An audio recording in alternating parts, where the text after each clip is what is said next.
বাংলাদেশে আওয়ামী লীগের অপরাজনীতির বিলুপ্তি হয়েছে। শেখ হাসিনার রাজনৈতিক মৃত্যু হয়েছে। আওয়ামী লীগ এবং শেখ হাসিনার দাফন হয়েছে দিল্লিতে। আওয়ামী রাজনীতির মৃত্যু ঢাকায়, দাফন হয়েছে দিল্লিতে।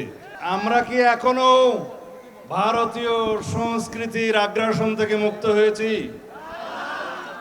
মঙ্গল প্রদীপ, মঙ্গল শোভাযাত্রা, মঙ্গল ঘট, মঙ্গল কাব্যের ভাবাদর্শী সংস্কৃতি একটি নির্দিষ্ট জনগোষ্ঠীর, ধর্মীয় গোষ্ঠীর সংস্কৃতি হতে পারে।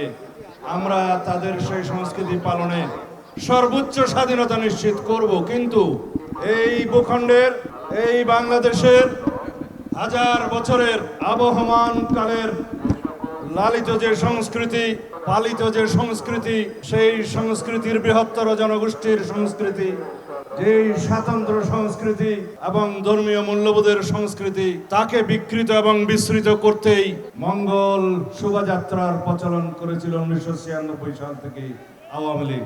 বাংলাদেশ জাতীয়তাবাদী দল সারা বাংলাদেশে আজ একদম আড়ম্বরপূর্ণভাবে উপজেলা পর্যায় থেকে জেলা পর্যায়ে, মহানগর এবং কেন্দ্র পর্যন্ত পয়লা বৈশাখ আমাদের ঐতিহ্যকে ধারণ করে যেভাবে আমরা পালন করছি, একটি মেসেজ জাতির কাছে আমরা দিতে চেয়েছি। সেটা হলো, এই বাংলাদেশের আঞ্চলিক, ভৌগোলিক, প্রাকৃতিক, অর্থনৈতিক অবস্থা বিবেচনা করে যেই বাংলা সনের প্রচলন হয়েছিল, সেই বাংলা সন হিজরি সনের সাথেই মিল রেখে সম্রাট আকবরের সময় মুসলিম ঐতিহ্যে সেটা প্রচলন করা হয়েছিল। আমি বলতে চাই না এটা একেবারে শুধু মুসলমানদের জন্য অনুসরণীয় কোনো সংস্কৃতি। আমরা যারা বাংলাদেশে জাতীয়তাবাদে বিশ্বাস করি, আমরা সবাই বাংলাদেশের ভিতরে এই ভৌগোলিক সীমারেখায় যারা আমরা বাংলাদেশি, সকল আমরা ধর্মাবলম্বী, সকল রকমের শ্রেণী, গোত্র, পেশা, ধর্ম, বর্ণ নির্বিশেষে আমরা এই বাংলাদেশের সিটিজেন হিসাবে এই সংস্কৃতিকে আমরা সার্বজনীনভাবে পালন করব। অতীতে যা আমরা পালন করতাম, আমাদের মধ্যে কোনো ভেদাভেদ থাকবে না। যারা মঙ্গল শোভাযাত্রার নামে অতি পৌরাণিক, পৌত্তলিক, জাগতিক বহির্ভূত, অতি জাগতিক সংস্কৃতির চর্চা শুরু করতে চেয়েছিলেন, সেটা জাতি গ্রহণ করেনি। আমাদের এই বৈশাখী শোভাযাত্রা, আনন্দ শোভাযাত্রা, পয়লা বৈশাখের শোভাযাত্রা আমাদের ঐতিহ্যের অংশ, সেটা আমাদের জাগতিক শোভাযাত্রা, আমাদের সংস্কৃতির অংশ। বাংলার বৈশাখী মেলা, বাংলার তালপাতার পাখা এবং বাঁশি, এটি আমাদের সংস্কৃতি।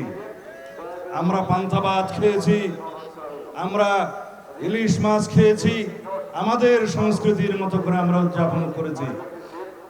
এটিকে যেন ধর্মচর্চার পর্যায়ে কেউ না নিয়ে যায়।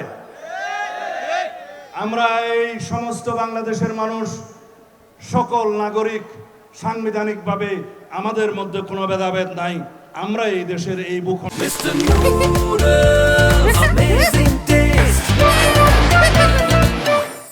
সংস্কৃতিকে, হাজার বছর থেকে লালিত সংস্কৃতিকে পালন করব, লালন করব, এগিয়ে নিয়ে যাব। এর মধ্য দিয়ে যেই সমস্ত অপসংস্কৃতি আমাদের ইতিহাস, ঐতিহ্যকে বিকৃত করার জন্য অনুপ্রবেশ ঘটিয়েছিল, তাদেরকে আমরা সেই সংস্কৃতিকে ঝেঁটিয়ে বিদায় করা আমাদের দায়িত্ব। ঠিক আছে? আর কোনো বক্তৃতা হবে না। আপনারা এইভাবেই আমাদের এই দেশের সমস্ত ইতিহাস, ঐতিহ্যকে ধারণ করবেন, লালন করবেন। ভিনদেশী অপসংস্কৃতি, এগুলোকে আপনারা বর্জন করবেন।